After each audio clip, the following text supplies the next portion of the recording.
A very good morning. It is Tuesday, the 16th of August. Thanks for clicking on to the Global Weather and Climate Report. It is the 11th edition, and there is a lot of things to talk about in today's video, so I'll get right to it. First and foremost, here is the global temperature anomaly for today, 16th of August, and off the GFS. This is off the Climate Reanalyzer site. Great website. I do encourage you to have a look at this. All you need to do is just basically Google climatereanalyzer.com, I think it is, and you can pull up all sorts of different charts. But the global temperature 0.2 Celsius above normal for today, 0.8 above in the northern hemisphere, 0.4 below normal in the southern hemisphere, 0.1 or should I say 1.2 Celsius above normal in the Arctic.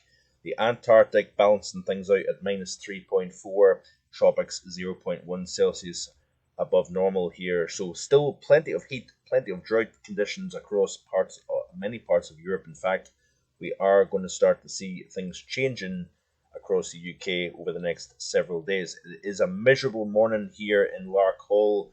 I'm unloading fish out of DFDS at the moment here. Pretty dreary old morning driving down the A9, that's for sure. But certainly a lot of things going on, like I say. This is the month to date temperature-wise, or temperature anomaly, should I say, over the European continent. We're certainly running above normal. No surprise here, of course.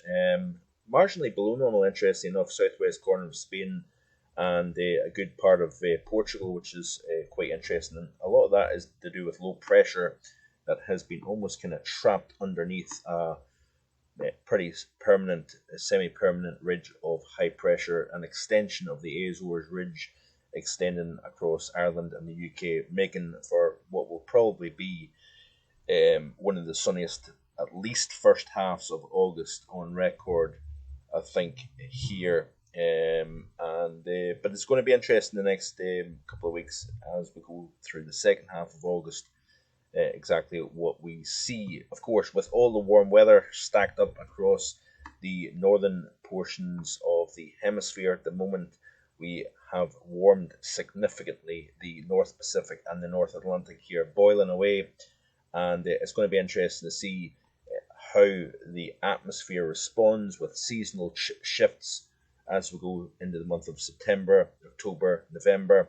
How the atmosphere responds to this abnormally warm water across the North Atlantic. Even in the kind of relatively short term, I wouldn't be entirely surprised if the word drought becomes a little bit of a distant memory by the time we reach this point in September. Now, I could be mistaken about that, but the Madden-Julian oscillation has been a terrific indicator in terms of high pressure and warm weather across our region of the world during of course, the major heat wave middle portion of July, which hit the 40 Celsius in Coningsby and Lincolnshire, and also the middle August heat wave that we're literally just waving goodbye to. I'm sure many people in England and Wales saying good riddance to the heat, because it has been pretty persistent. I think 4 days of 34 and over a week of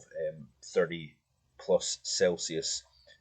So it certainly has been a noteworthy heat wave, that's for sure, but it looks as if it's breaking down.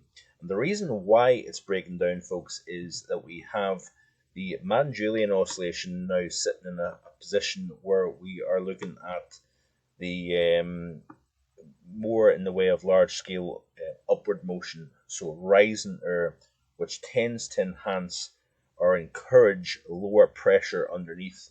So, of course, the greens represent rising air, the oranges represent sinking air.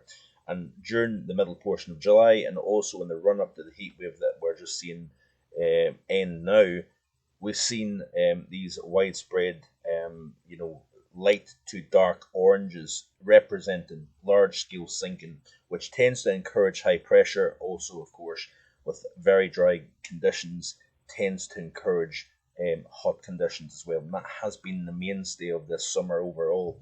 But I've been watching this Madden-Julian oscillation throughout this summer, and it has I've got it pretty right actually, based on based on the GFS and based on the GFS ensemble.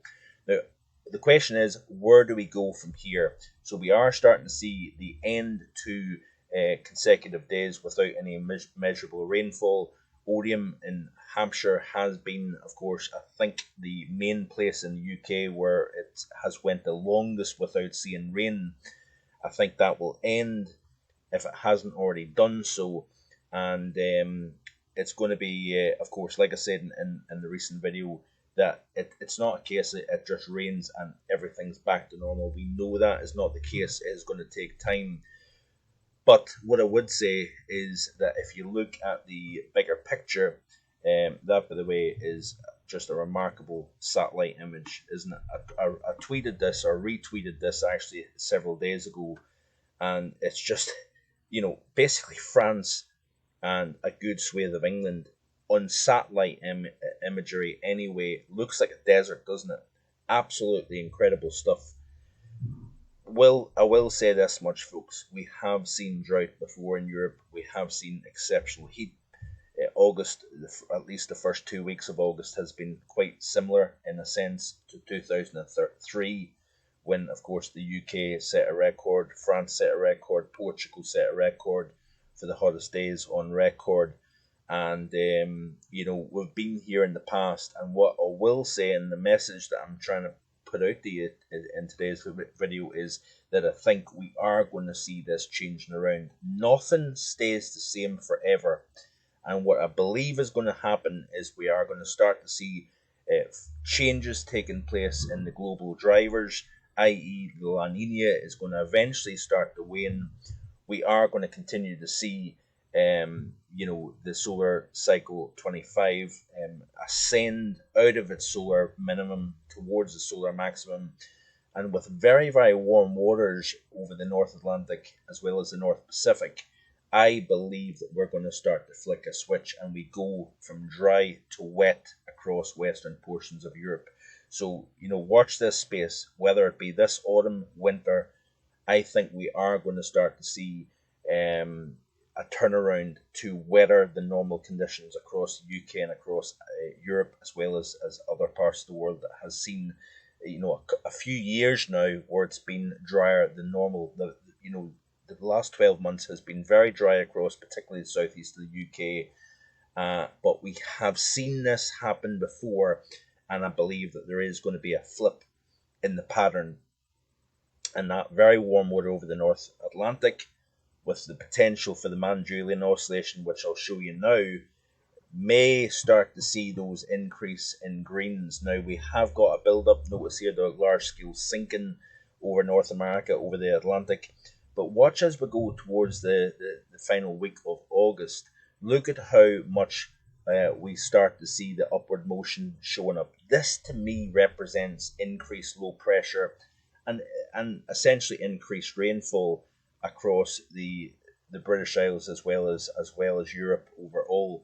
So it's going to be interesting here. Certainly the Madden-Julian oscillation, according to GFS, is indicating that we will potentially start to see more large-scale rising, or greater likelihood of low pressure becoming more of a player as we go through the final week of August. And then in the month of September, this is what the CFS V2 is representing here. So it looks as if it's indicating a firmly wetter than normal month of September across much of Europe here. Now, it is interesting that it's showing warmer than normal, but a lot of that could be the fact that we've got such incredible warmth stacked up in the northern ocean basins here, which could have a reflective signal to the atmosphere, enhancing the warmth within the atmosphere due to the release of heat from the ocean. So this is something that I'm keeping a very close eye on as we go into the month of September. And of course, precipitation during September and October can be critical in terms of what type of atmosphere we receive during the first half of winter coming up. So a lot of complicated things to look at, but certainly I'm optimistic that we could start to see the word drought becoming somewhat of a distant memory as we go forward. But certainly here at the moment it's raining. Parts of the south of England now are starting to see thunderstorms coming up from the south. which is of course welcome news. The problem is you get too much of a good thing too quickly. You see flooding. We've seen that a couple of days ago in Inverness, and that was just one representation of what we will see in other towns, possible cities across parts of the UK over the next several days, with low pressure becoming the dominant aspect of the weather here. You can see here low pressure extending from Spain, Portugal, all the way up into the UK. Higher pressure building into Scotland, so we are going to settle things down here. But the worst of the weather, if you want to put it that way, will be across England and Wales over the next several days. As we play through this GFS ensemble run, it's quite interesting what takes place. So we get high pressure builds in initially, deep area of low pressure up over Iceland here. As you can see, we've got a run of westerly winds, so fresh-ish conditions coming in off the Atlantic here. But and we are going to see more wind and rain associated with that area of low pressure. What's interesting, however, is notice here how high pressure becomes the dominant player, and this goes against what I'm saying about the Madden-Julian oscillation. It's showing above normal pressure across pretty much all of Northern Europe, lower than normal pressure if you notice across Southern Europe, or at least neutral. The focus in the core of the heights will be to the north, focus of lower pressure to the south here. But it kind of slightly goes against what I'm saying with regards to the Madden-Julian oscillation. So something we will and I will certainly keep an eye on over the next wee while. But drought has been a problem across all of Europe, or much of Europe, should I say, with the focus being France, parts of the Low Countries, into Germany, the River Rhine, for example, running close to critical levels, but that's moderated according to what I've heard on the BBC. And it's always interesting how when things become seemingly quite dire with the rivers, the reservoirs, farming becoming heavily affected, agricultural losses, for example, all these aspects seem to reach like almost a critical level, and then it's like nature kind of says, right, enough's enough, we're going to turn it around. And that, I believe, is possible as we go into the month of September. Possibly commencing now, may I add, if not a week or so down the road. I'm not turning around and saying that we're going to just flick a switch and the deluge will come and everything's all hunky-dory. We still have a La Nina in place, and it's going to be interesting to see how much rainfall we get during the winter months coming up as well.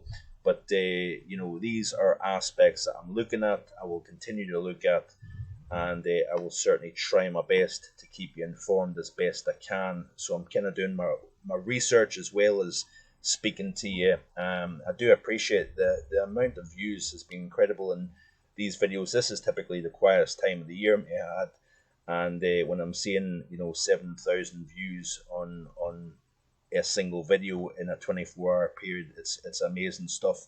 So I do appreciate the fact that you're tuning in and watching these. I hope you are enjoying the content. I'm trying my best to read every comment. I don't necessarily, voice the fact that I've received your comment, but it is viewed and it is appreciated. If you haven't already done so, please subscribe to the channel, because there is a lot of exciting things to come as we go through this autumn, and indeed especially this winter season. I think there is a lot of indicators that suggest anyway that we could have a fairly interesting winter coming up as we go forward here. So I think that's it for today. I do appreciate you watching as always. Please like, share, and if you haven't already done so, as I've said before, hit that subscribe button and stay tuned. Enjoy the rest of your day. Bye for now.